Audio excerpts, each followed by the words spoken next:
morning, NWP. Woo! We are in Vegas, known for being really quiet and laid back. You know, and the MGM has always been known of its long support of literacy, both numeric and symbolic. Numeric and symbolic, you know. So it is so great to see all of you here in Las Vegas, and glad that we are all together again. It's hard to believe that it's been a year, but what a year it has been. Wow. But always when so many of us are together, it just means that so much has gone into planning for this moment. And I know that there is going to be a very full program of activities and sessions. Some of you have already been engaged in things like the welcome reception yesterday, the sessions that preceded the plenary, but there are also going to be other workshops and meetings. And so I just want to thank everybody who really participated in making it all come together.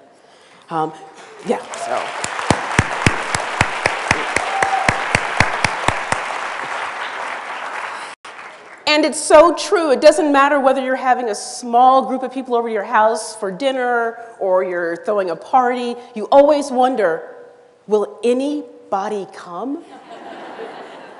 So we are thrilled that so many of you came to Vegas this morning.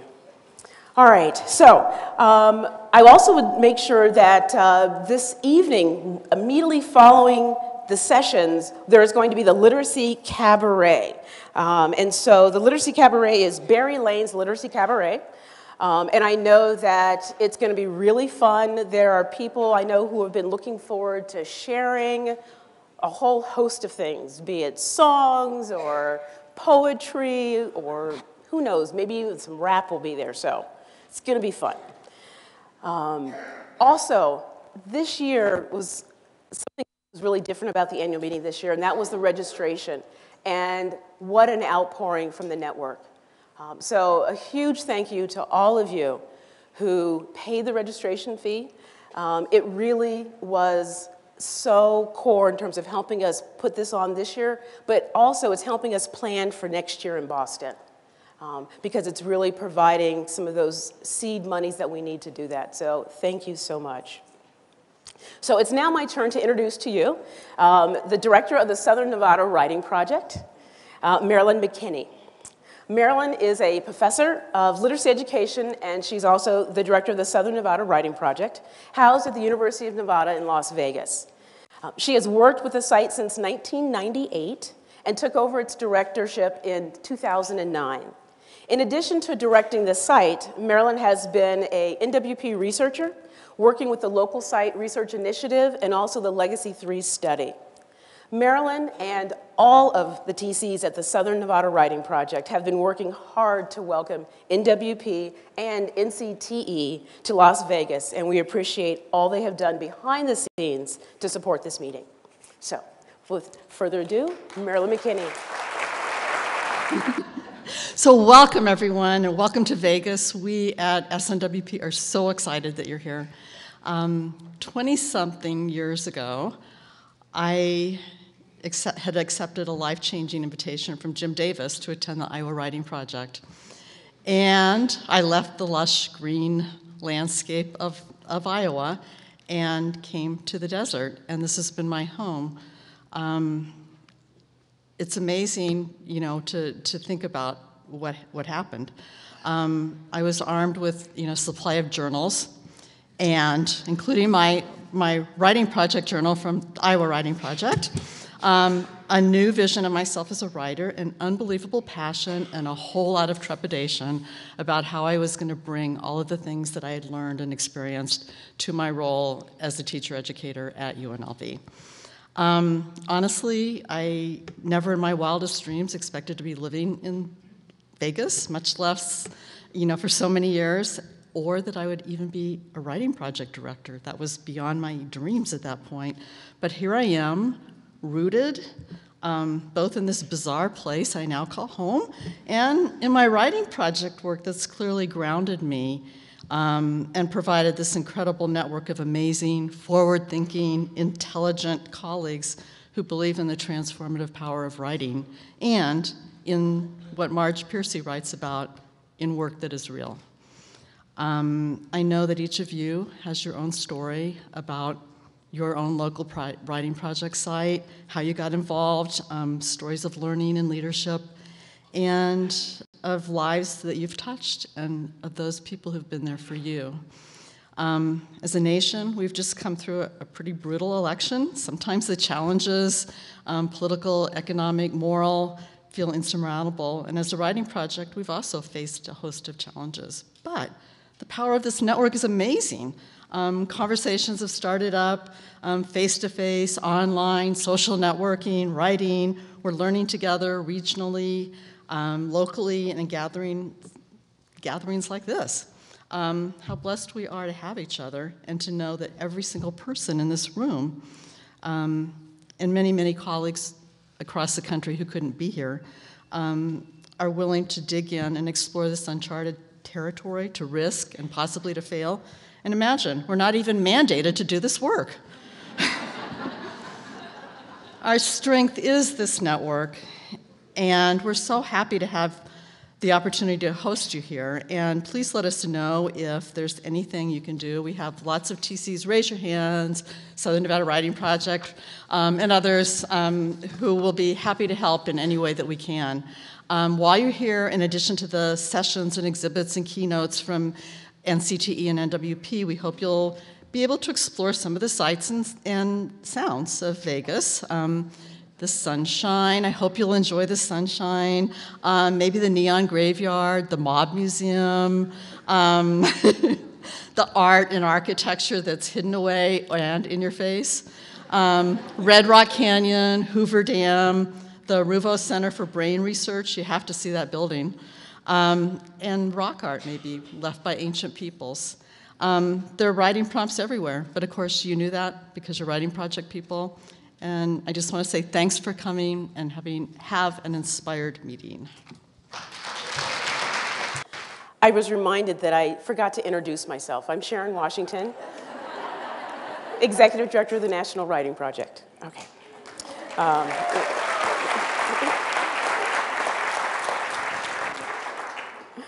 So I would also like to specifically welcome a group of individuals who together constitute the NWP Board of Directors. Each of these directors has a profound commitment and the deepest regard for the National Writing Project and for the mission. And I also say that the board members bring a wealth of expertise and experience that comes from business, finance, law, communications, P16 education, scholarship on writing, and of course, local site perspectives, all in service to the National Writing Project. And I would like to invite those board members who are with us this morning to please stand and to be recognized.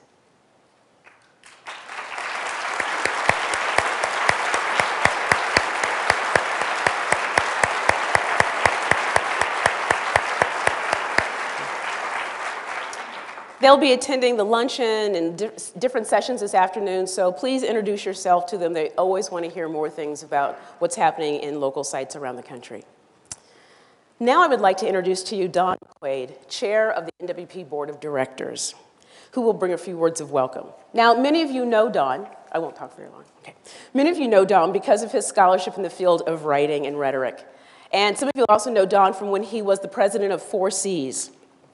He has been on the board since 1994-95, and for the past 4 years, he has served admirably as the chair. During his time of board leadership, Don provided unwavering support for NWP and the mission. After the meeting on Friday, Don will be transitioning to the role of past chair, and I, along with all of his colleagues on the board of directors, greatly appreciate his leadership and unwavering belief in the power of the work. So please join me in recognizing Don McQuade. Thank you, Sharon. Good morning. It's a great pleasure to stand before you and to convey on behalf of the Board of Directors of the National Writing Project our greetings to each of you. I'd also like to express the board's gratitude for for the extraordinary work each of you does each day. We look forward to participating in a day full of learning in this really rather surreal setting, in the midst of what is surely the most dedicated, accomplished, and generous-spirited community of professionals I have ever had the pleasure of knowing or could imagine. What a glorious occasion to be in the pleasant and productive company of so many gifted and skillful writers, teachers, and masterly teachers of writing. It is not surprising that the intellectual energy in this room is already amply palpable. This same intellectual energy turns on, lights up thousands upon thousands of young minds in this nation every day. I would also like to say that it is a singular privilege and honor for me to speak to you for this final time as the chair of the board of directors of the National Writing Project. I trace my roots in NWP to my years teaching at Queens College in the City University of New York in the previous millennium. Throughout the all too few years of open admissions in the early 1970s, when Richard Sterling, Sandra Pearl, John Brereton, I, and many other colleagues had the exquisite experience of working with and learning from Mina Shaughnessy. The conversations of those years informed much of our work that followed. And along with Jim Gray's inspirational vision for the NWP, eventually served as the impetus in 1978 for Richard, Sandra, John to join with Marcy Wolf and Elaine Avedon to establish the New York City Writing Project. My association with the board of the NWP dates back to Richard's arrival at UC Berkeley in 1993 to succeed Jim Gray as the executive director. Since that time, the National Writing Project and the board have traveled a long and remarkably successful and suddenly now an arduous path. Yet because of the professional strength and the intellectual integrity each of you contributes to the NWP network, we can reasonably look forward to competing successfully for federal dollars, as well as to earning the support of major foundations and civic-minded philanthropists. The leadership of the national office, led by Sharon Washington, and including Judy Buchanan, Elise Eidman-Eidal, Linda Friedrich, Patrick Sweeney, Susan Freundlich, Marilyn Lovelace Grant, and Dan Tormey, continues to focus on assisting the network to adapt to the new normal in competitive federal funding. The NWP management team continues to work in tandem with the board of directors to assess the deployment of your now far more restricted resources, as well as to recalibrate expectations about the support the national office can and should provide to sustain and strengthen the vibrancy of this remarkable network. Like each member of the board of directors and the management team, each of you here this morning, and scores of colleagues who couldn't be with us today, has reaffirmed our collective resolve to push forward against many odds and in the face of an assault on the importance and dignity of the work each of you does so well in your classes each day, on behalf of our collective belief in a fully educated and participatory democracy. Over the course of the past 2 years, nearly a dozen presidential candidates began to excoriate each other during a marathon run of what I have counted to be 56 primaries and caucuses, competing to be the non-MIT. Nearly $2 billion was spent by the Romney and Obama campaigns over the past several months, supplemented by another $625 million and counting in super PAC funding on both sides of the aisle. More than 1 million television ads crowded the airwaves. along with millions upon millions upon millions of words of speculation, analysis, opinion, and partisan dissembling. What more compelling evidence can we summon for the need for more purposeful expenditures of funds on education?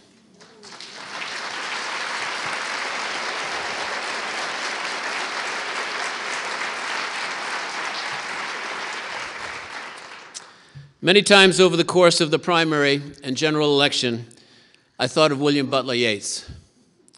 The center cannot hold. Mere anarchy is loosed upon the world. The blood-dimmed tide is loosed, and everywhere the ceremony of innocence is drowned. The best lack all conviction, and the worst are full of passion and intensity. It will not surprise you to hear that I found no solace in these lines from Yeats. They remind me, however, that there is an alternative to education. It is catastrophe. The disinvestment in education and in our youth in many states across the nation is more than frightening. It's disgraceful. But this is not the time to be discouraged. This is the time to persevere and to continue the work at hand. Our strength is the NWP network. As I complete my service as the board chair, I encourage you to reflect and act on what Dr. Martin Luther King once said, that the arc of the moral universe is long and that it bends towards justice.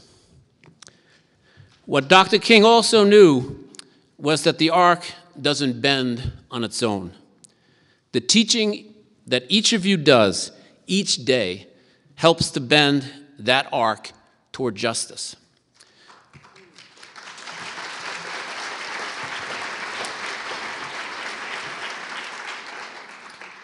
On behalf of the Board of Directors, I urge each of us here on this bright morning, at the start of a day of listening and talking and learning and teaching, I respectfully urge each of us to renew our shared commitment to bending that arc toward justice. To bend that arc toward justice, toward access and excellence for every person who calls the United States of America home. Access and excellence are not contiguous. They are not separable goals in and of themselves. Access and excellence are continuous, not contiguous. And that continuity, that intellectual rite of passage, is a fundamental educational principle and a democratic right in a truly just and democratic society. My final duty and pleasure this morning is to advise you that following this meeting, my distinguished colleague, Judith Warren Little, Dean of the Graduate School of Education at UC Berkeley, will assume the responsibilities of the chair of the Board of Directors. Judith Warren Little is an outstanding teacher, researcher, writer, and educational leader. Her research interests center on the organizational and occupational contexts of teaching, with special attention to teachers' collegial relations and to the contexts, policies, and practices of teachers' professional development. In pursuing these interests, Judith attempts to balance attention to the daily life of schools, the search for locally situated meanings, identities, and relationships, with a broader view of the larger social, institutional, and policy environments in which the work of teaching resides. Judith Warren Little is admirably qualified and fully prepared to serve you and the best interests of the writing project. In closing, I would like to say that it has been an honor and a privilege to serve you and the students and the work you do so selflessly and successfully each day. I'm also grateful to my colleagues on the board for their support and encouragement and their faith in me. As I pass the leadership role to Judith, I urge each of us who collectively constitute the National Writing Project to keep faith in what Dr. King lived and died for. His belief in both the arc of the moral universe, but also his faith that it bends toward justice. I encourage you to practice faith in your teaching and learning, and in your students and in each other. Faith is, as I've come to understand, a readiness for surprise. The principles and practices of the National Writing Project embody that belief in the arc of a moral universe, and in the readiness for surprise as that arc bends toward justice. I wish you continued and great success in all that you do each day on behalf of your students and our nation.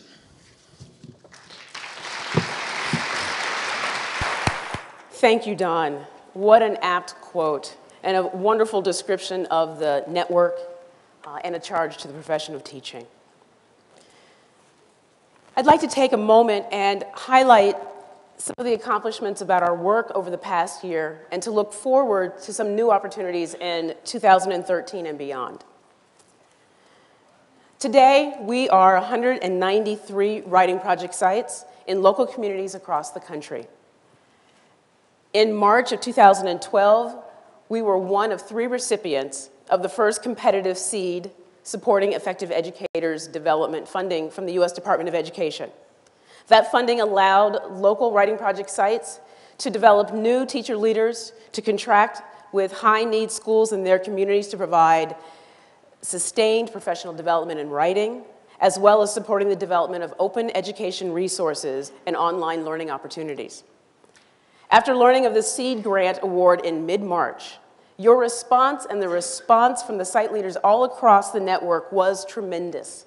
We were able to create an RFP process, receive your applications, begin awarding new contracts to local sites a mere 3 months after receiving the award from the Department of Ed. As a result, we are collectively supporting 3,000 new teacher leaders through invitational summer institutes, open institutes, and advanced institutes.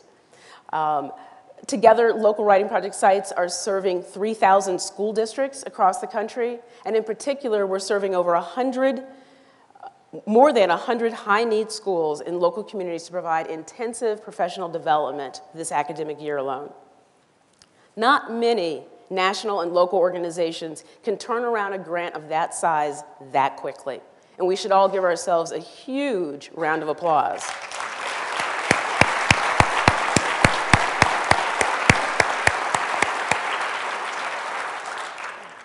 We plan going forward to highlight this efficiency and resiliency in our network when we apply for the second round of seed funding in the coming months.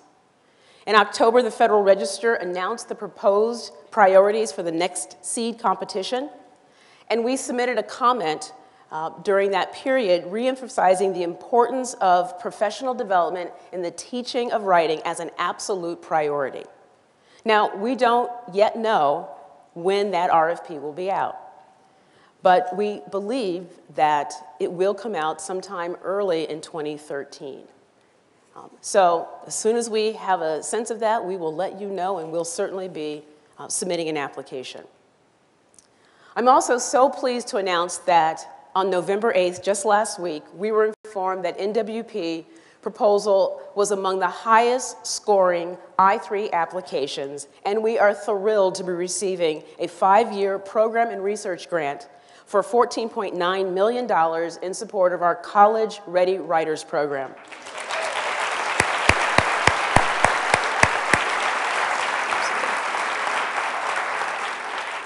I will tell you that the team of staff that has been working on these major proposals is phenomenal. It is absolutely a team effort.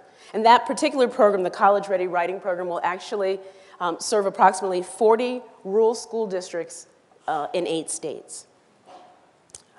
One of the reasons that we have been so successful in winning these highly competitive grants is based on the research that local sites have been engaged in about the impact of the writing practice on student achievement in writing. The research has allowed us to make strong argument for the current seed and the I3 and other grants going forward.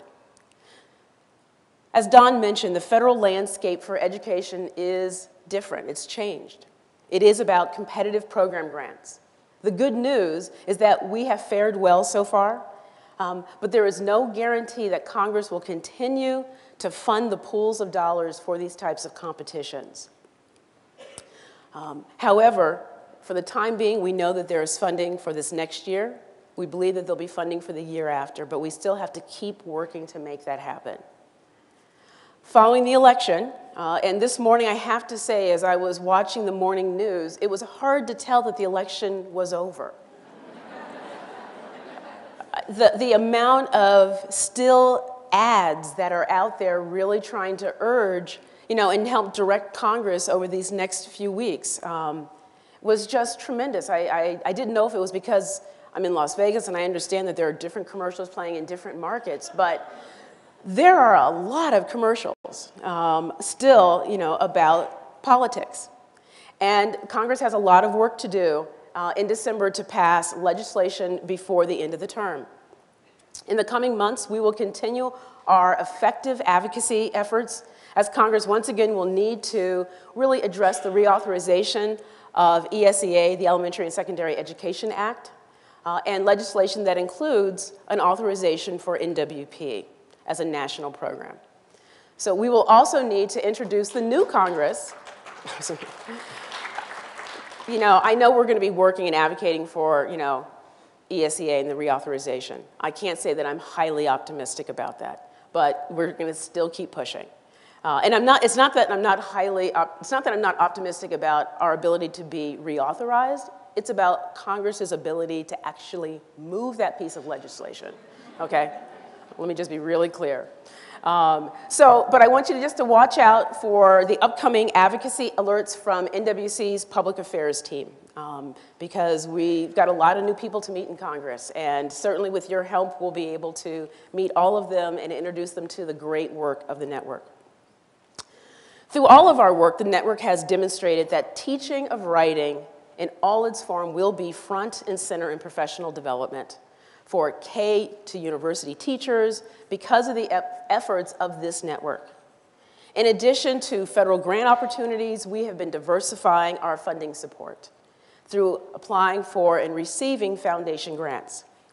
Throughout today's workshops, you will have an opportunity, and at different sessions at NCT, you'll have an opportunity to network with others and share innovative work being done across the network in terms of trying to utilize these funds, including things in terms of our digital media and learning work supported by the MacArthur, the John T. and Catherine D. MacArthur Foundation, of our literacy-rich curriculum development with the Literacy Design Collaborative supported by the Bill and Melinda Gates Foundation.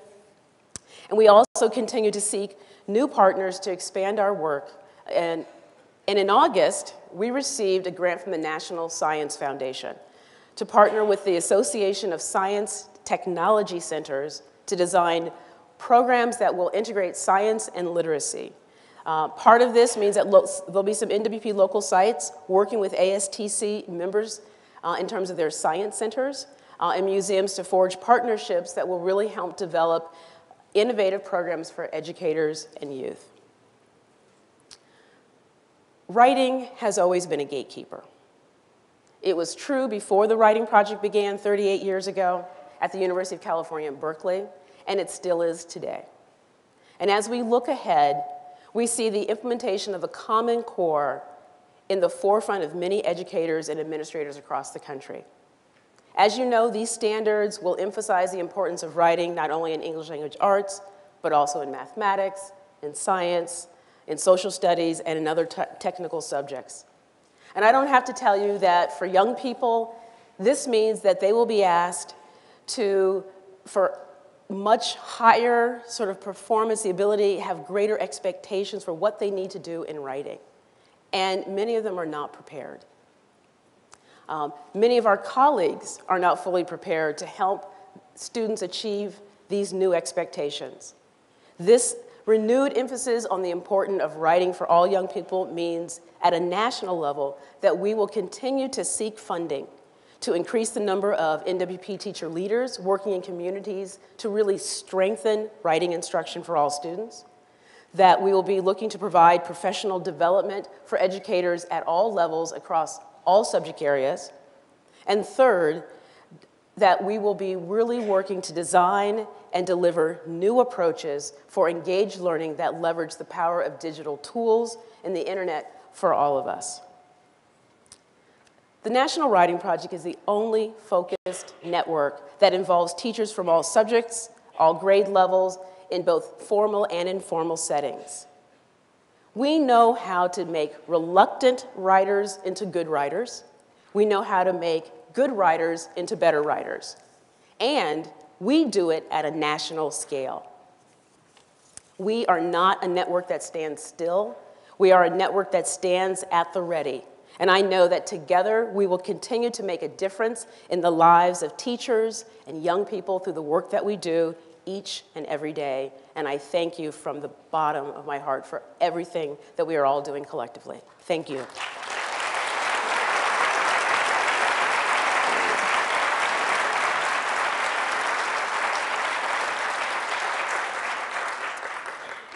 I would now like to welcome someone that probably needs no introduction, and that is Tanya Baker, Director of National Programs, who will be introducing the next segment of the plenary session. Thank you, Sharon. Hi, everybody. I would like to echo Marilyn's note that this is a weird room. Some of you are way back there in a weird city. And yet, I am so happy to be here and so happy to see all of you. As Sharon said, my main bit of work from the podium today is to welcome our keynote speakers, and I look forward to doing that shortly. But before we get to that, we want to make sure to preserve a tradition of the annual meeting. We're going to take a few minutes to write together. After participating in this shared tradition in 2004, Bob Yagelski, who's the writing project director at New York's Capital District Writing Project, wrote an article called 1,000 Writers Writing, Seeking Change Through the Radical Practice of Writing as a Way of Being. In it, he describes this tradition and reflects on its importance. Bob says, "In that Indianapolis ballroom, writing was, in fact, an act of being, an intense awareness of ourselves in that moment. 1,000 individuals writing together in a moment in time and space.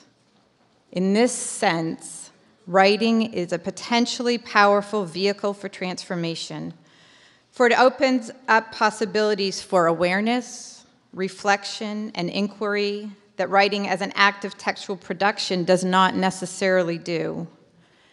Writing, in the moment, I have come to realize, has the capacity to change us." Writing together in the moment is just one of the many aspects of belonging to this network that has the capacity to change us. Perhaps even more than the act of writing, it is the togetherness and the connectedness by which I'm struck.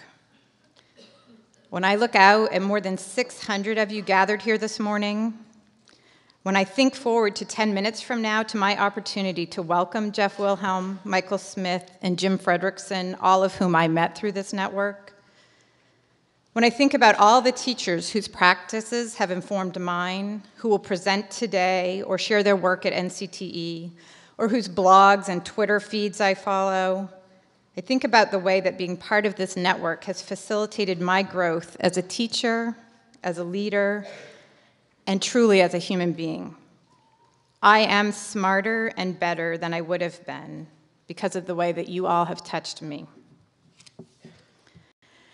Today, I invite you to use your 1,000 writers' writing time to reflect on the generosity of others in our network.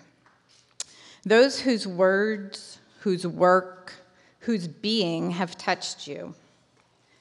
Take this moment, if you will, and thank a mentor, a colleague, or a friend who has helped you on your writer, teacher, or leader's journey. I'll be back in 7 minutes. As always, we would really love to collect and share this writing. We've decided this year to try to record a number of these for our November 26th NWP radio program. So I'm inviting anyone who's interested to come by room 210 at 5 o'clock today. That will serve as our NWP StoryCorps booth. We'll record your thank yous and mix these into a radio program that will air on Thanksgiving at 4 p.m. Pacific, 7 p.m. Eastern. It'll only work if a number of you come to the booth. If you can't join us to record, but you'd like to share the written versions of your writing, you can drop hard copies to any staff person. They have those red staff badges on your way out of the room to lunch, or you can email them to writings@nwp.org. I have the big job of introducing some outstanding teachers and scholars to you, but most of you, if you follow my time at the podium, I also always have the important logistic announcements. So one last thing before I get to my real job is we'll have lunch directly after our keynote speakers, and you'll go back out into NWP Central to that pre-function area, and there'll be a buffet set up. And you can go through the buffet line, and then you'll be directed to another room, another nice big room like this that's set with round tables so that there's a place to eat. So that was an important logistic announcement, and I feel like there was another. Remains a mystery. Okay. So now, seriously, without further ado, it is my pleasure to introduce you to 3 members and friends of our network. Teachers, writers, and scholars all, Michael W. Smith, Jeff Wilhelm, and Jim Fredricksen are also the authors of a new series of books just out from Heinemann. That is my other announcement. The books are for sale in the lobby if you don't have them yet. And Jeff, Jim, and Michael have agreed to sit during lunch and sign books. So if before you get in the buffet line you'd like to go get some books signed and meet our keynote speakers, they'd be happy to meet you. Excellent. That was really going to make me worried. So, sorry, back on the program. In these books, the titles of which are Oh Yeah, Putting Argument to Work Both in School and Out, Get It Done, Writing and Analyzing Informational Text to Make Things Happen, and So What's the Story? Teaching Narrative to Understand Ourselves, Others, and the World. Our speakers draw on the opportunity of the Common Core standards to share their collective wisdom about teaching writing in ways that are good for students, regardless of those standards. As I've had the opportunity to work with each of these authors, scholars, and colleagues and friends over the course of my own career, I'd love to invite each of them individually to the stage by sharing thank you notes that I wrote for each, if I can. Dear Jeff, you will remember that the first time I met you was at the introductory meeting to the first Invitational Summer Institute of the Maine Writing Project. You handled introductions by telling one amazing thing about everyone in the room that you knew. Rich Kent had just written his first book about his classroom. Oh, and he was the Maine Teacher of the Year. Julie Doobie was making digital stories when I did not even know what that meant in her classroom with 10th graders, etc., etc. Of course, we didn't know each other yet, and I felt that I was just barely keeping my head above water teaching 11th grade. So by the time I had to introduce myself, I thought I might throw up or run away. I told you later that my husband bribed me to stay when I called home at a break and thought I would leave by offering me ice cream. Much later, when I knew you better, I admitted that the bribe was actually beer.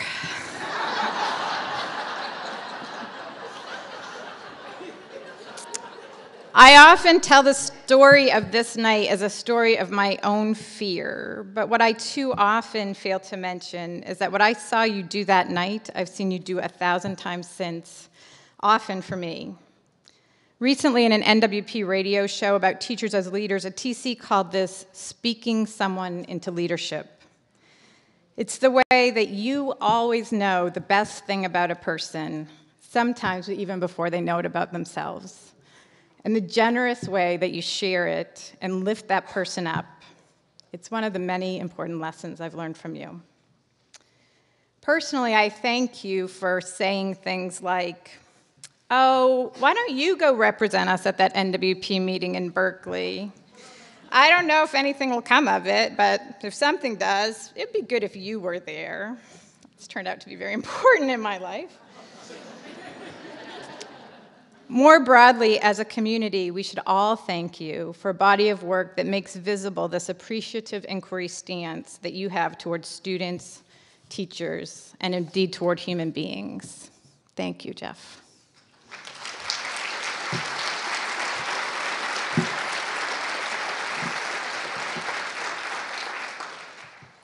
Dear Michael, before we ever met, you changed my life when I read Authorizing Readers. The book poses a theoretical question or two about teaching reading. Have teachers taught their students well if their students have not learned to recognize the way authors expect them to read? But shouldn't students be taught the skills of resisting what authors expect and what teachers see as the right way to read? Having just started out on teaching is an intellectual activity path, I do have to admit that all of these letters point out that I was a slow start as a teacher.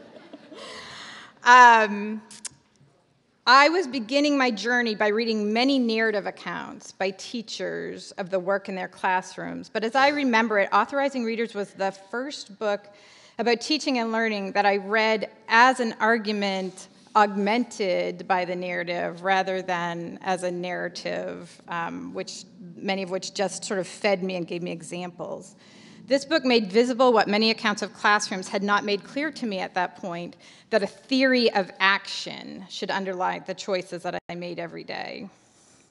Later, when you and Jeff wrote Going with the Flow, I was able to observe your keen analytic mind at work in setting up the research design of that study, and I was fascinated, because some of the subjects were in my classroom, at the work of the data collection as it unfolded, and the way that that research gave our whole literacy and teaching community new ways to talk about boys and learning. I continue to follow your work, and especially those reasoned arguments that often help me to see the world in a completely new way. Thank you.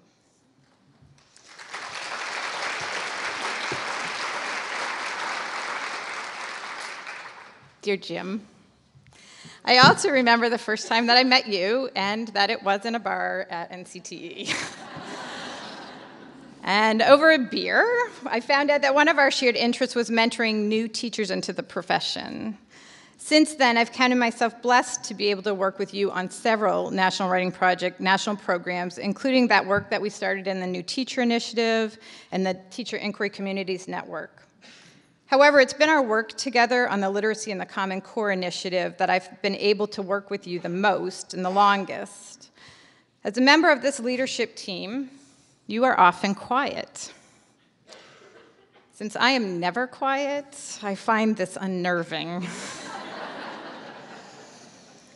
I've come to understand, though, that when you talk, people, myself included, listen.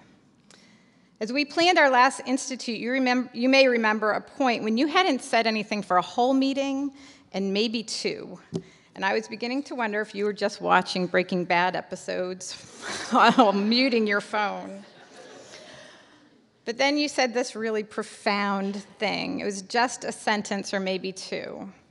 I think the theory about this meeting does not match the order of these events, which you then went on to explain. As I listened, my breath caught in my throat because you are absolutely, completely right. And I did not know how we could rethink the whole institute in the time that we had left. I also knew that knowing that you were right, we didn't have a choice, we had to. You probably know that I received a lot of credit for that institute. People said things like, it was seamless, perfect, completely well-planned to me.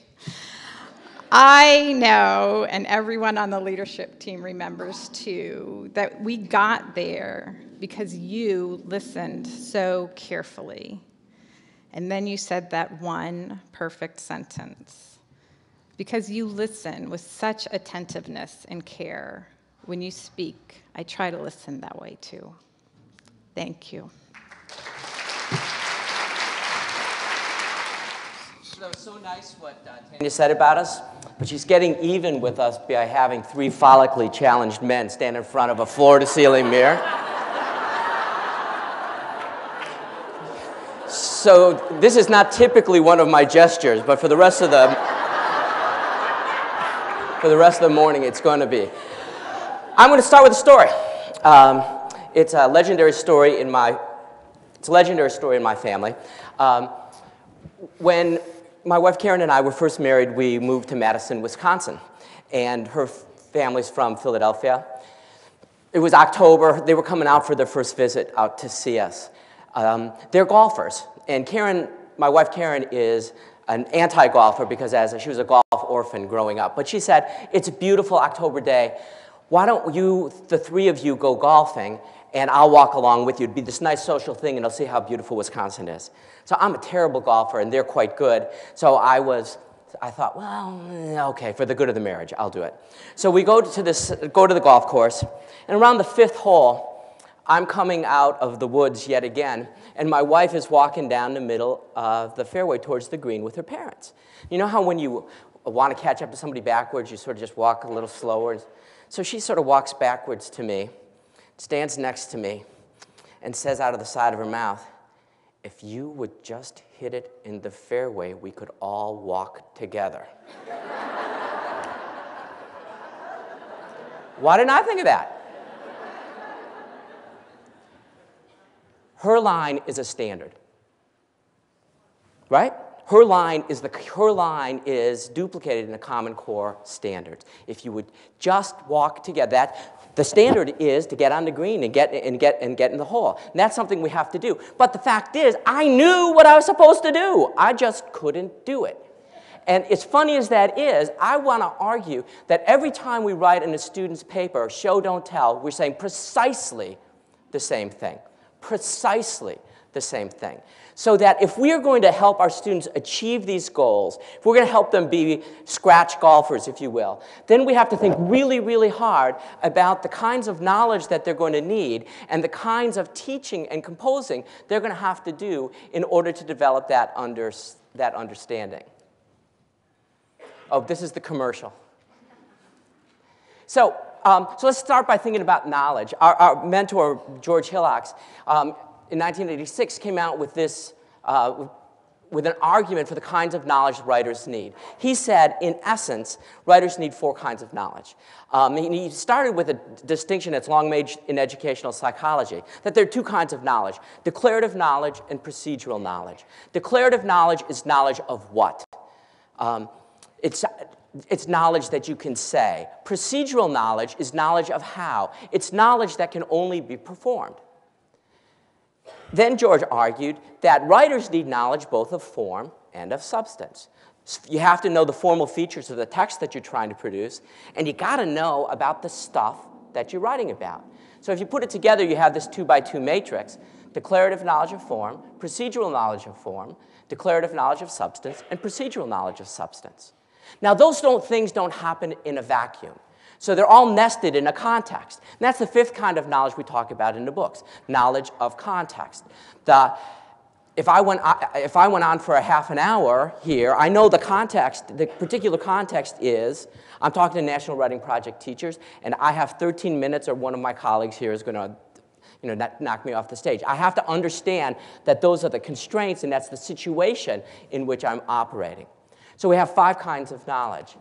And we think that, here's examples. So declarative knowledge of form in the teaching of argument would be knowing the names of the aspects, the elements of Toulmin's model of argumentation, data, warrant, claim, being able to define those.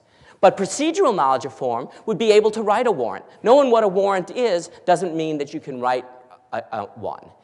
Declarative knowledge of substance is knowing the stuff about which you're going to write.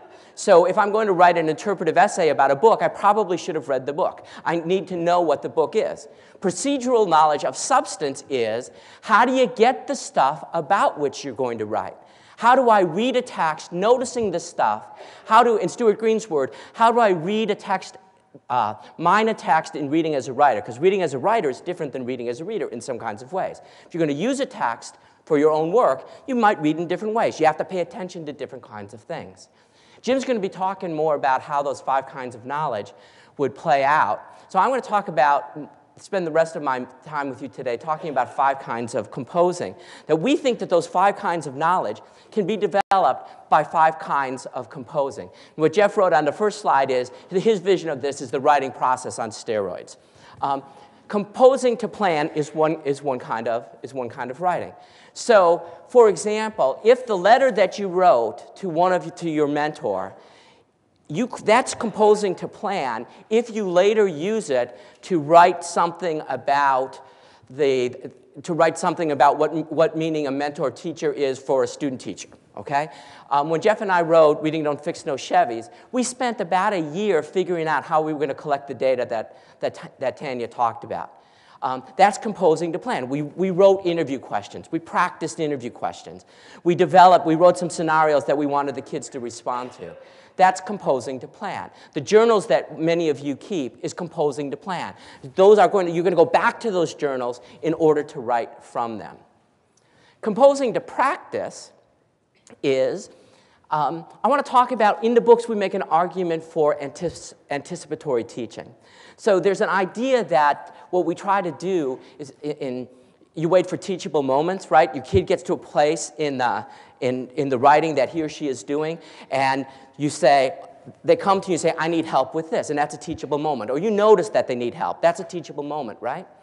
Well, I taught high school for a lot of years, and my 9th graders, when they wrote narratives, never included enough dialogue, ever. Now, I knew that. I knew that that was true. I didn't have to wait for that to happen. So if I wanted them to include dialogue, maybe I should spend time before they're writing their stories to help them develop some skills and understand the utility of that, or develop an ability to write dialogue, and give them practice, practice, practice, practice. So when they were writing their narratives, that they would feel confident in being able to do that. That's composing to practice. And it resonates with, you've been reading about, I want to argue that one of the biggest enemies of teachers of writing is a belief in talent. Now, it's sort of interesting to me. Have you ever heard anybody say she's a born reader? Nobody says that. But people do say she's a born writer or he's a born writer. A belief in talent takes us off the hook. Because if there are talented writers and untalented writers, then we're just there to celebrate or boo. What we know from research on talent is that talent without practice doesn't get you very far. That experts in every field need about 10,000 hours of focused and directed practice in their domain of expertise.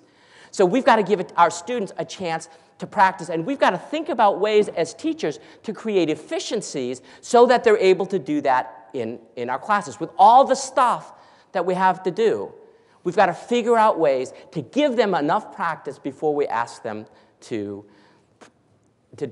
employ those talents in significant ways. First draft composing is something that we're all, if we had the chance to write the books over, we would call it first drafts composing, by which we mean that the writing, the getting started, the thinking about stuff, the changes that you make, the mucking around that you do, well before you get to the editing stage, which we're thinking about the final draft, the editing and polishing stage. So the idea of deep revision about, does this fit, taking stuff out. When Jeff and I write books, Jeff and I write different ways, and Jeff writes, how should we say? Well, I didn't mean it quite like that, but Jeff gets stuff out and cuts from out. I send Jeff like haiku, and he spins them out into chapters. You know, so that's why we can work together. So that's the working from the first draft, and then when we get to final draft, then we can polish, then we can do that kind of stuff. And then I want to argue that the single most important thing, well, I'm going to start again. I think that sometimes as teachers of writing, we pretend that every paper our students are working on is the last paper they'll ever write, and it's the one that decides whether they're going to get to heaven or not. And the truth is, with the possible exception of college application essays, no single paper that we teach our kids matters. What matters is what they learn in that writing that they can bring into new situations. And the data on transfer is terrible. That is, people don't apply what they learn from one situation to the next. So we want to argue in our books, when we want to make an argument that as teachers, the single most important thing we have to care about as teachers of writing is the issue of transfer. That is, what am I working on them with today that's going to help them tomorrow and next week and next year? How many minutes? Okay. So this is fast. So say that this is my favorite portrait. It's Velázquez's portrait. It's portrait of Court d'Or for Don Sebastián de Moro. So I want you to just think for a minute about preparing kids to write an interpretive argument about literature. And I want you to think for a minute about what Velázquez wants us to understand about him.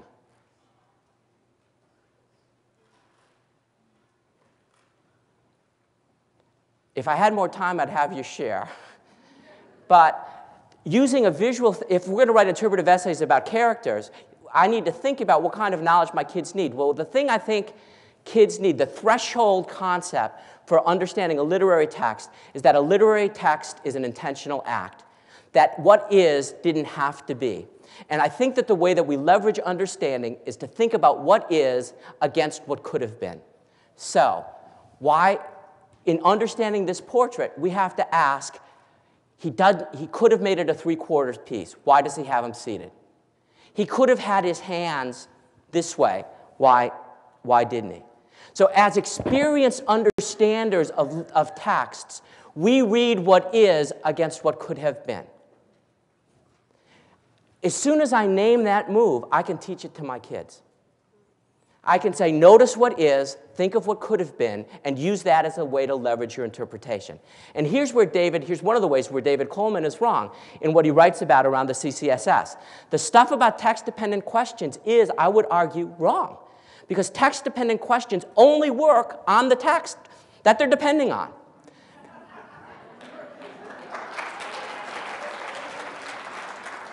So what we want, on the other hand, David Coleman is right, and we want kids to attend and grapple with the text that we place. Otherwise, you can't learn from them.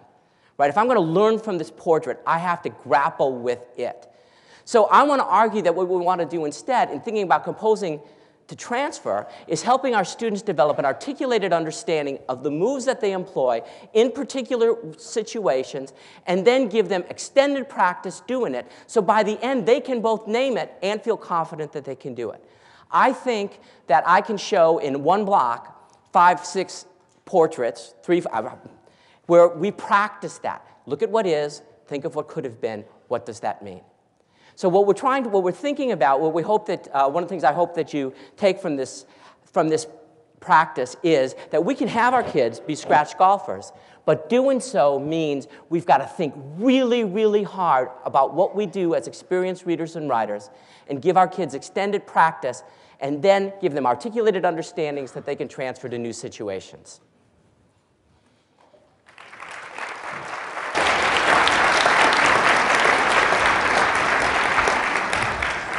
Well, hi, everyone. I just want to say I might never get another chance to say thank you to all of you all at one time. So thank you for everything that you're doing. And it's really a privilege to be part of a network with you, and a privilege and an honor to get to speak for a few minutes to you today. So what I'm going to talk a little bit about are the 5 kinds of knowledge.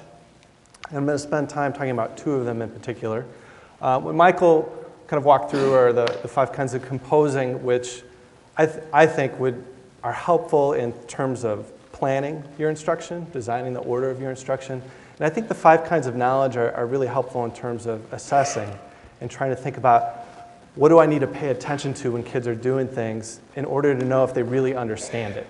So I'm going to talk about the knowledge of purpose and context, and procedural knowledge of substance in terms of narrative.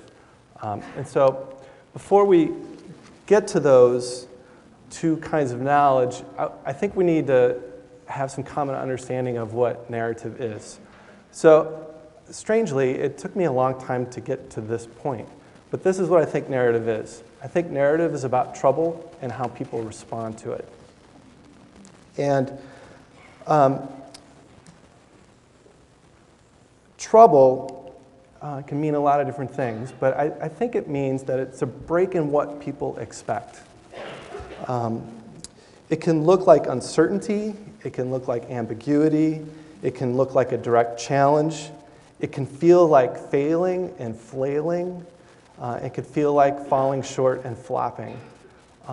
And this matters a great deal because, like Michael alluded to, I think it's really important. Maybe the central thing that I want students to walk away from my course is understanding that they can improve, they can change, they can get better, that they don't have to be who they are now. They can think about who they want to be and work toward it.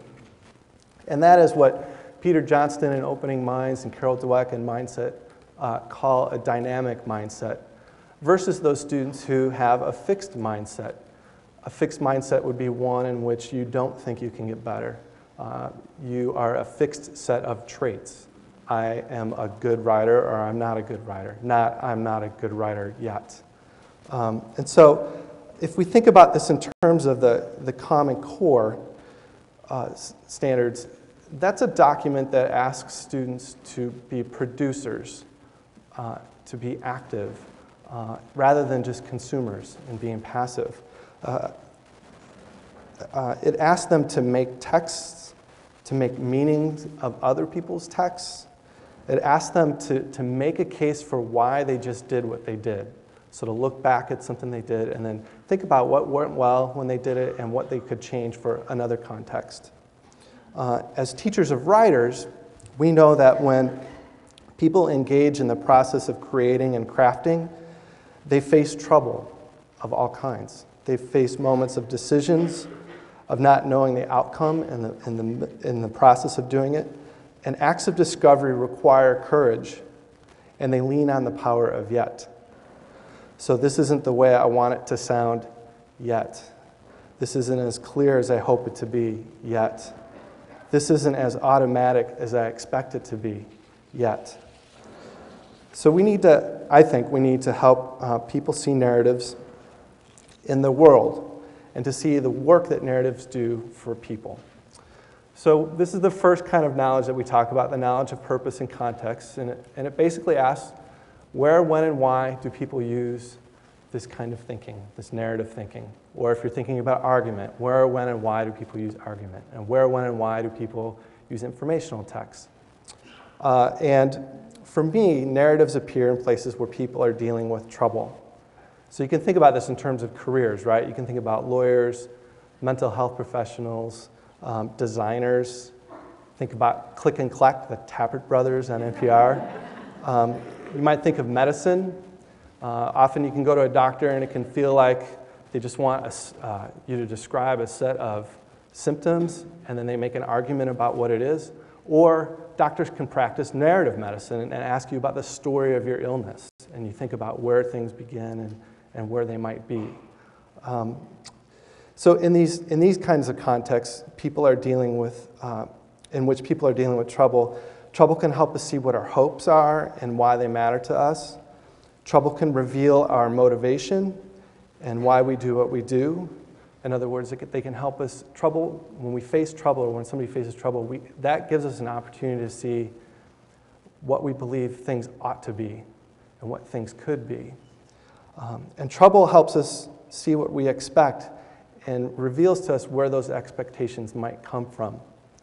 So this doesn't happen just in literature, for instance. I was working with a 7th grade math teacher in our project, Rami Uriarty, and he was struggling with this unit he was doing on teaching proportions, and he couldn't think of a question to help frame it, to frame the unit. And I asked him, well, why do mathematicians use proportions? Like, what does that do for people? And he said, well, proportions help people know what's coming next. So he was teaching it and thinking about it in terms of narrative. And so the inquiry question became, what are our expectations and where do they come from? And so for him, they come from seeing a pattern of proportions, one after the other after the other. So I think what we're charged to do then, when we think about this, is that we want students to compose a wide range of texts that employ narrative. So I'm going to show a few slides here of one kind of text. And it's a series of slides from a museum exhibit. And it's from the Field Museum in Chicago, my hometown. And they have a series of slides. They have an exhibit there called the Evolving Planet. So the main character in the story, as you go through the exhibit, are different life forms. The story world is our planet. The sort of filter of the story, the narrator of it, seems to be Earth, and kind of just sort of reporting out what's happened to things that have existed on it over time. So I just want to show you this. And then what struck me as I was going through the exhibit was they have these moments of decided trouble for life forms.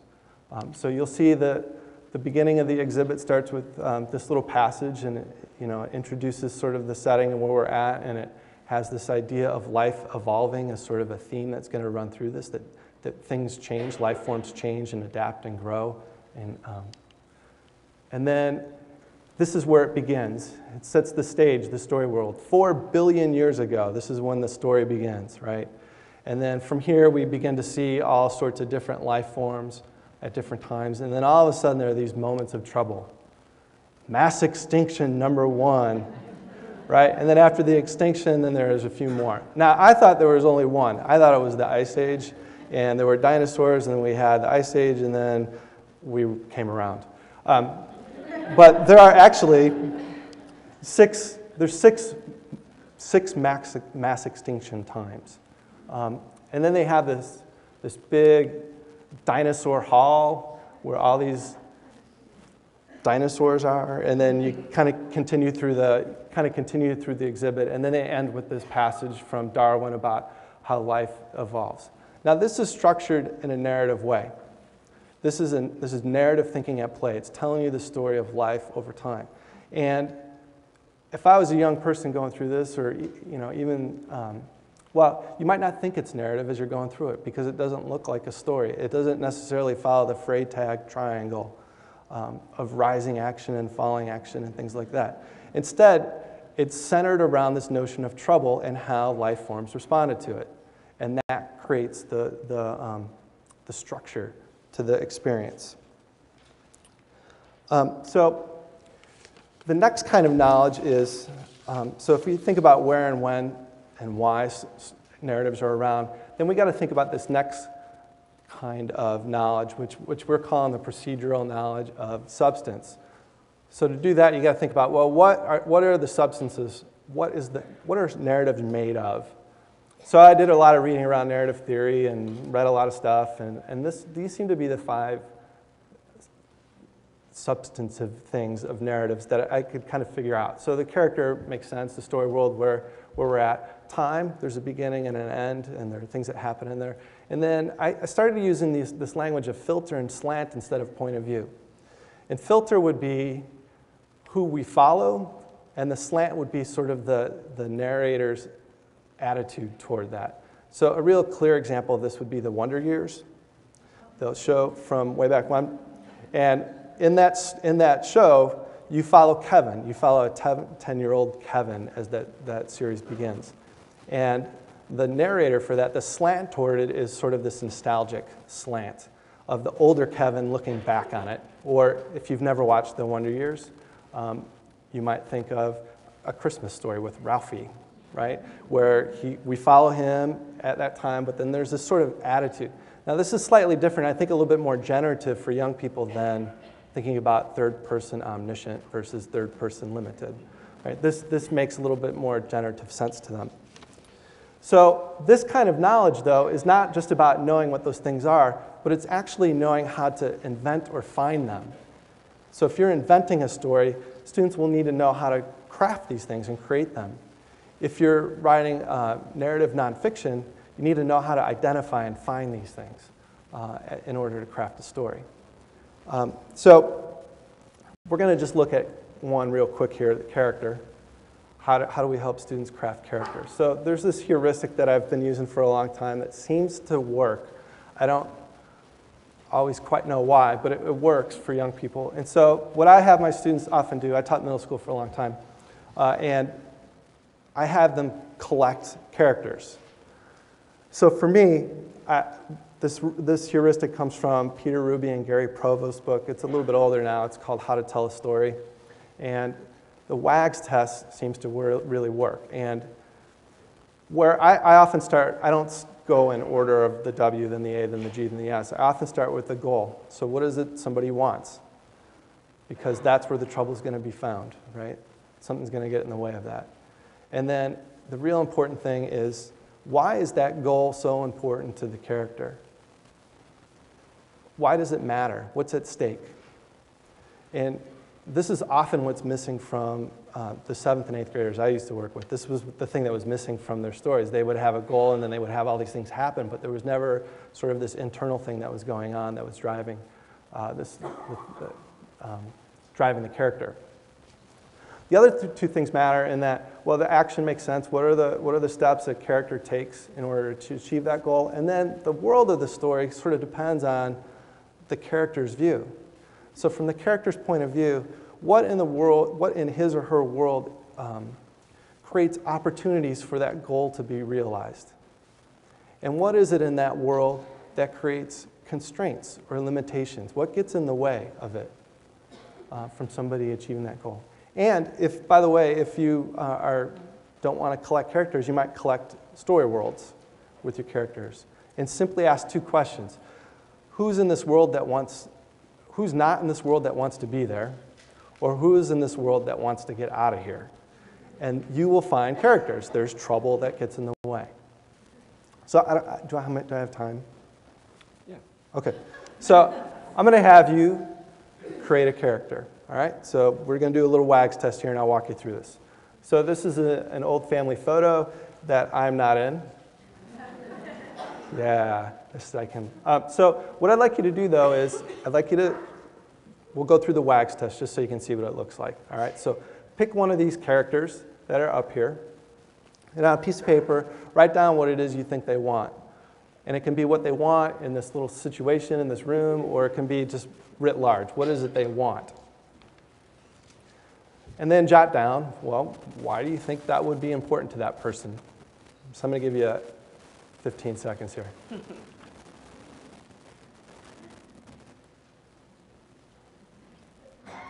And then what is it you think they've done or will do in order to achieve that goal, to have that goal be realized? What might they do, or what have they done?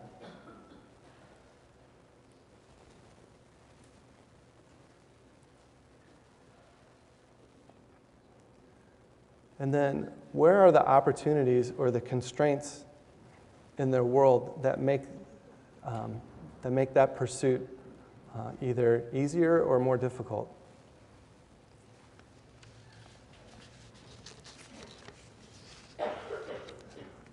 So this would be sort of another example of that composing to practice, right? You're kind of practicing, collecting a lot of characters, and then you can decide later which of these characters you want to pursue to actually create a more extended story. But you're just collecting stuff and having students work through that in hopes and in pursuit of understanding how narrative works and being able to spot trouble and what's behind it and what people do in response to it. So if we have students craft a wide range of texts that employ narrative, it helps us and it helps them see the wide range of ways that people respond to trouble. Do they freeze up? Do they paralyze? Do they operate from a place of fear? Or do they have a more dynamic mindset, a place of hope? And if we do that, then we free up space for that which has not happened yet for the young people. Okay? Thanks a lot. Have fun. That's great, Larry.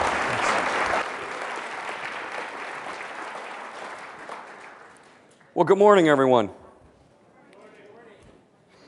I do want to say, now that I have the stage, that You know, they say that one of the greatest sources of pride of a teacher is to have your students supersede you. So I do want to say one of my greatest sources of pride is Tanya Baker, who was once my student, but now I'm hers. My older daughter once said to me, "Who's your boss?" And I said, "Well, that would be Tanya Baker." I also want to mention that one of my greatest sources of pleasure has been working with Michael and Jim over the last many years. And we had such a good time writing these books and learned so much together, and I learned so much from them. And I finally want to say that one of my greatest, well, the greatest source of professional fulfillment I have is working with the National Writing Project. And that's been true for me for 30 years. And I do want to give a shout out to the Boise State Writing Project Fellows. Many of them are here today because they did a lot of work on these books, embedding these strategies in units that they're teaching to be models for meeting the Common Core. And some of those units are featured in our books, and a lot of them are alluded to. Okay, enough about other people. Let me talk about me. So, I want to tell you something about my career as a teacher. Here's how it went for a long time. I decided I was going to give my students lots and lots of really hard writing assignments that I would never help them to do, so I could spend all my weekends grading really crummy papers and getting angry at my students. And that was pretty much my life for a long time. Now I've got a better idea. We've got a better idea. It's prepare the kids for success.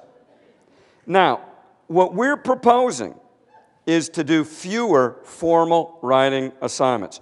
But don't be mistaken. We're proposing that the kids write more than they ever have before. My kids are writing every day, practicing, writing claims, writing reasons, doing debates. Their little fingers are becoming bloody nubs. But at the end of the day, when they have to write a formal argument or a formal narrative or a formal informational text, they're doing a great job because they've planned. They've got the stuff in their notebook to write about. They've practiced meeting every single criterion. When it comes time to write it, they do it. Now, I take one set of papers home every 6 or 7 weeks.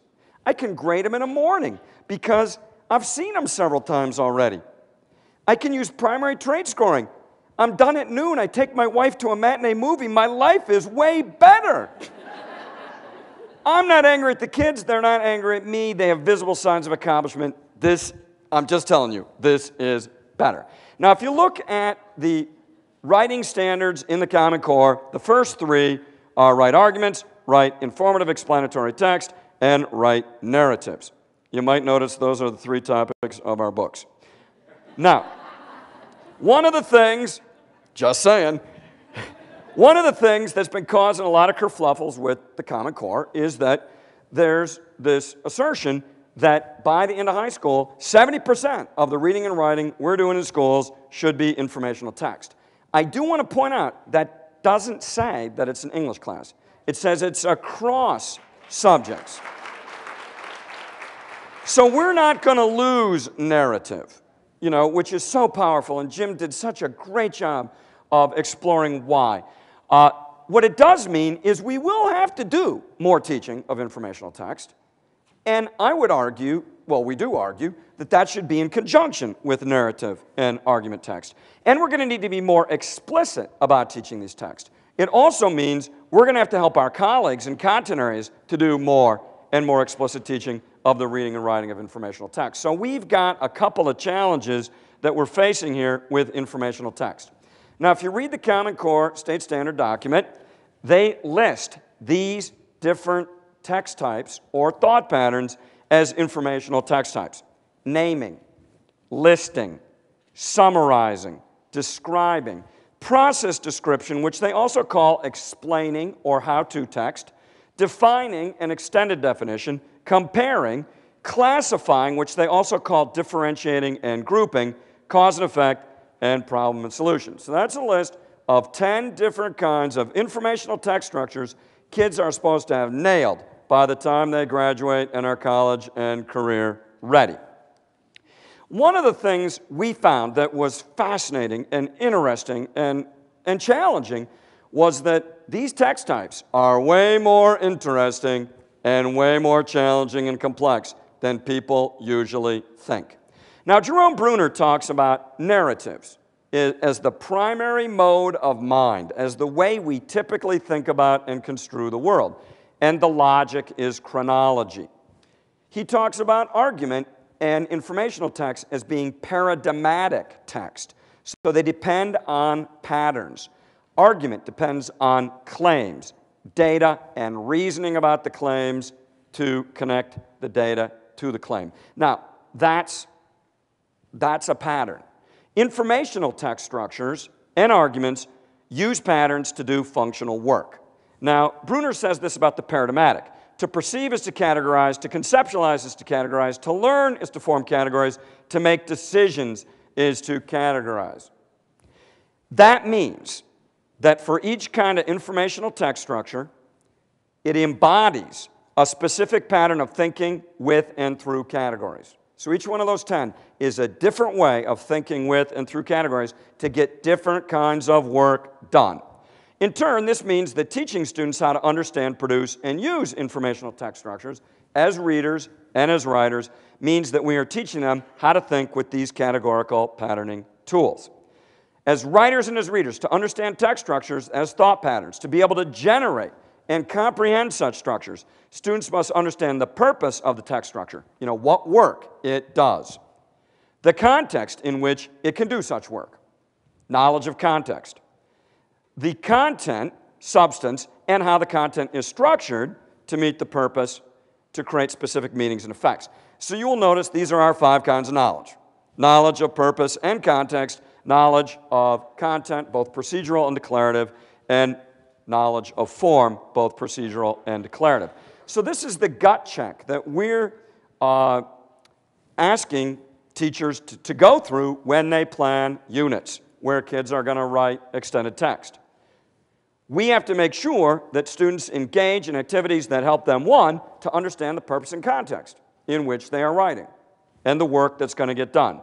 We're asking them to access prior knowledge and learn new invention strategies for developing new knowledge. That's procedural knowledge of substance, and when you've done that, you've got new declarative knowledge of substance. And 3, practice shaping and structuring your data, the stuff you've generated, into conventional forms that exert particular meanings and effects. That's procedural knowledge of form, which is going to lead to declarative knowledge of form. What I'm going to talk about today is listing, which is a very simple thought pattern and text structure. But it's way more complicated than I used to think, and it's implicated in summaries and defining and describing in every other text structure. So it's worth teaching. Now, the first kind of composing is composing a plan, and when you plan, you're going to develop knowledge of purpose and context.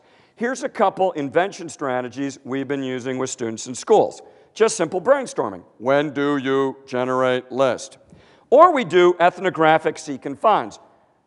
When you come back tomorrow, have a list of all the lists you've seen, of all the lists people are generating. So we're basically asking them when to use listing in your everyday life. Now, this is a great move to make for 2 reasons. Number 1, it shows them you're not just doing school. You're teaching them a strategy that's going to work in their life, that obtains beyond the unit and the context in which you're teaching listing. It's also great because it gets them started with what they already know, which is the only resource they have to learn new things. So when do you use listing in your everyday life? Well, in my house, I'm the person who keeps the grocery list and goes and does the grocery shopping. I'm also a kayaker. I do a lot of outdoor things, so I've got lists for when I go kayaking. Now, what work do these lists get done? Well, number 1, it placeholds the stuff that you need to get at the grocery store so you don't have to go back later. For kayaking, it makes sure you've got all your gear. Because if you don't have all your gear when you get to the river, guess what happens? A kid said, you drown. I go, no, you don't get in the boat.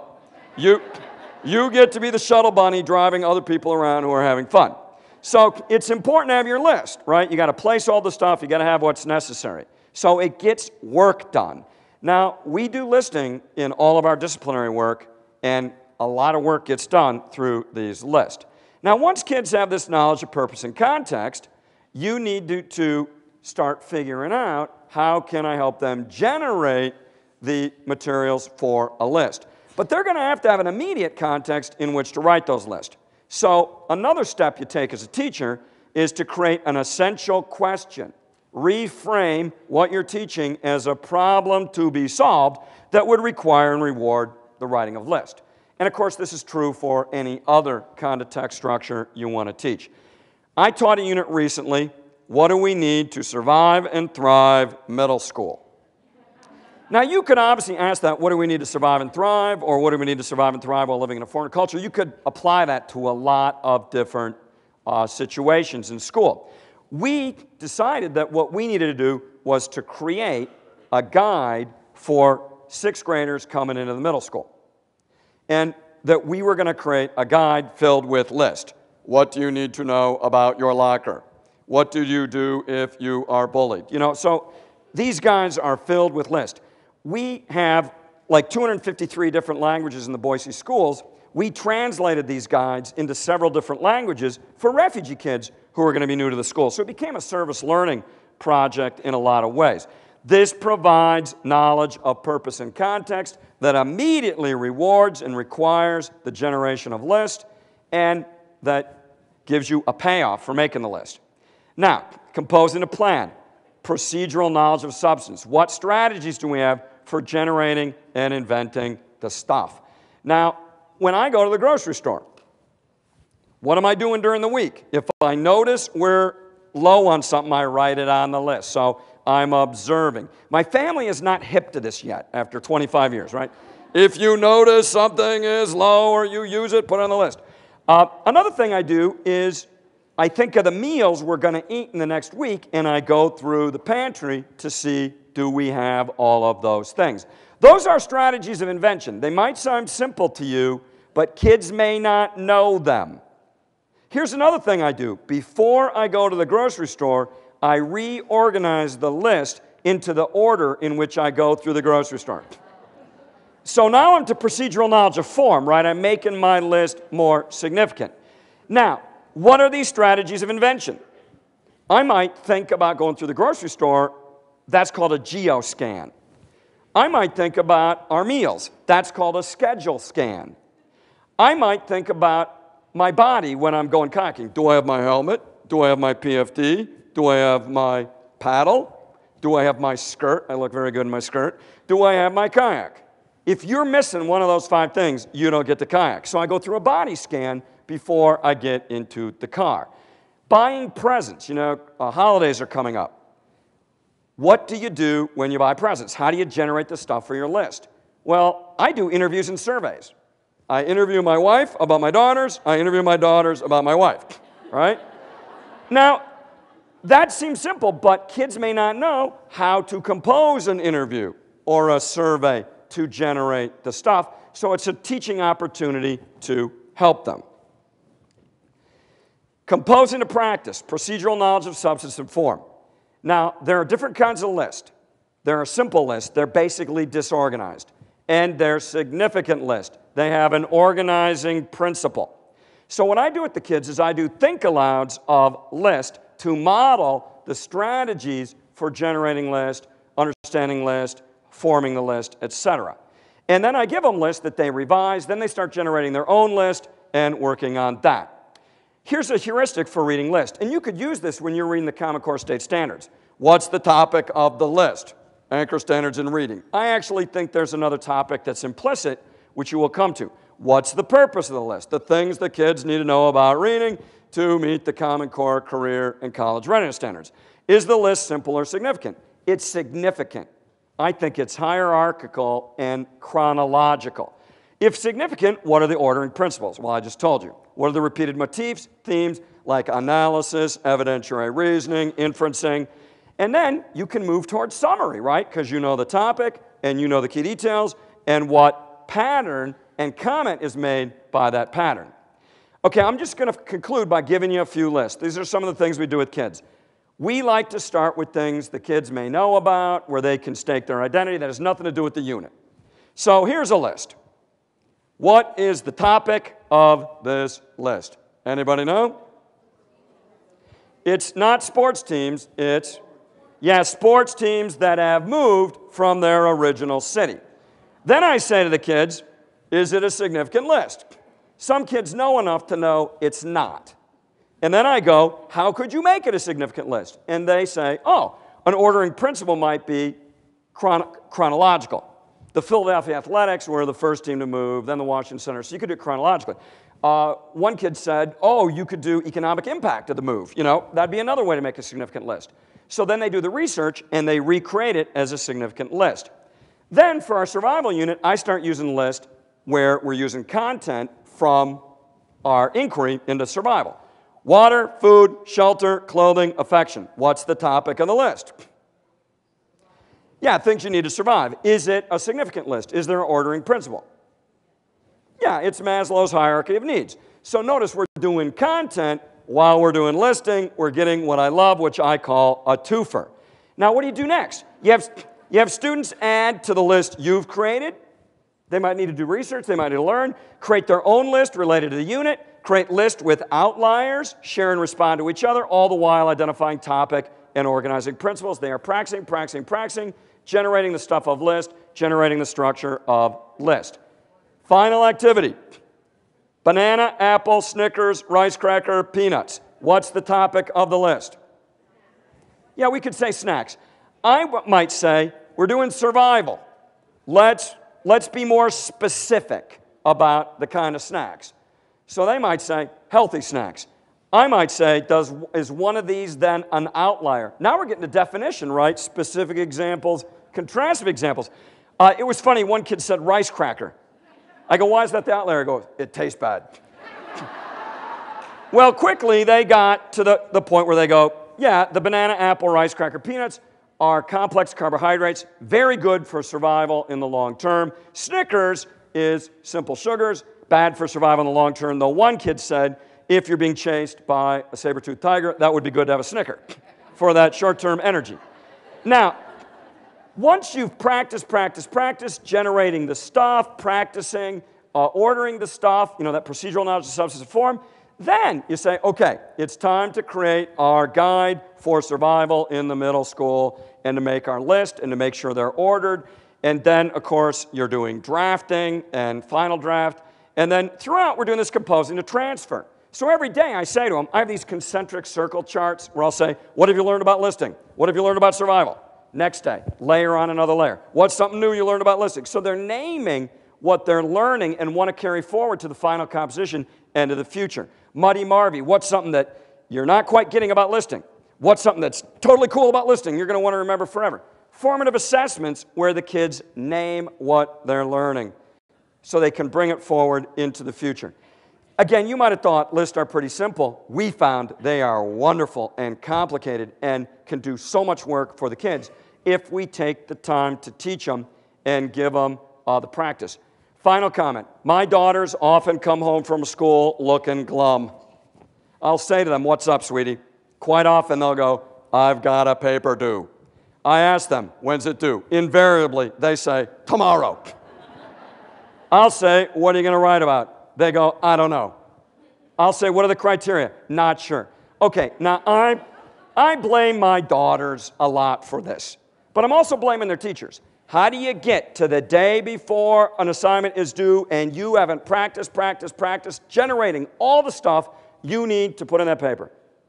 And how do you get to the day before a paper's due and you haven't practiced, meeting every single criterion? They ought to have it all right there and sit down and write their paper. What's happening is we're assigning and evaluating and not taking the time to get after these things, which are pretty complicated, so that the kids really own how do I generate the stuff next time I write a list or a definition or whatever, and how do I structure that stuff so it does the maximum part of work. I thank you for being the kind of people who do that kind of work. Thank you very, very much, and have a great conference.